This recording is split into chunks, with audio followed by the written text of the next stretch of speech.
Հուլիսի 25-ից 30-ը Բաքվում անցկացված մինչև 17 տարեկաների ըմբշամարտի աշխարհի առաջնությանը Հայաստանի հունահռոմեական ոճի հավաքականը մասնակցեց ամբողջական կազմով։ Թեև մինչև մեկնելը քննարկումները շատ էին մասնակցել, թե ոչ հավաքականում վստահ էին, որ պետք է մասնակցեն եւ իրենց ուժերը ցույց տան հենց այնտեղ։ 2015 թվականներից վերջին անգամ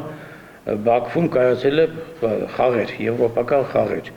Այդ խաղերի ժամանակ ունեցել էին մրցանակակիրներ, բայց այսքան ժամանակ Բաքվում ոչ մի սպորտային դելեգացիա չէր գնացել, որոշեցինք մասնակցել, բայց երաշխիքներ էր պետք,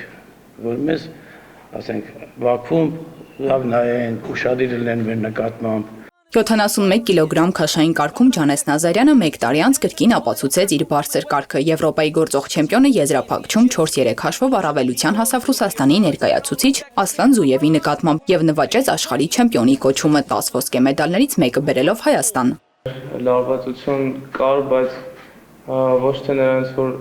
թշնամի երկեր եւ այլն, այլ պատասխանատվության զգացում էր։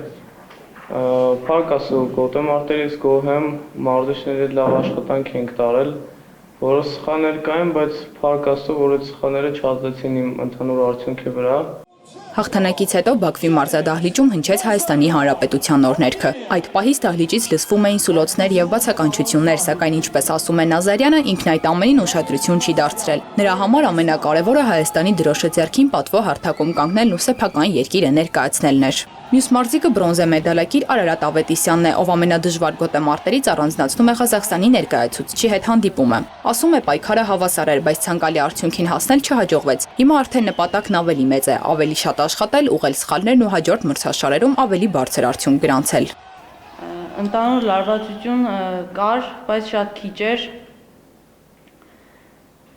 Գոհ եմ արդյունքից, որ կարողացա գոնե նվաճել երրորդ մրցանակը տեղը, բայց կցանկանայի, որ առաջի տեղը գրավեի։ Իսկ մյուս բրոնզե մեդալակրի Գևորգ Հարությունյանի համար սա առաջին աշխարհի առաջնությունն էր։ Գևորգը մրցումների ընթացքում ձեռքի վնասվածք է ստացել, սակայն նրա խոսքով նույնիսկ դա չի խանգարել նրան շարունակել մրցաշարը եւ հաղթել։ Ես շատ տպավորված եմ իմ ադրբեջանցի մարզիկի հետ գոտեմարտից։ Ավելին կարող էի, բայց ձեռքիս վնասվածքը, այսպես ասած, շատ բաներ թույլ տվեց էլի, որ կարողանամ մինչև վերջ առաջ գնամ։ Գոհ եմ նաև Ղազախստանի ներկայացուցիչից, որ այդ գոտեմարտել եմ։ Այդ երկու գոտեմարտերն են իմ համար ամենադժվարները։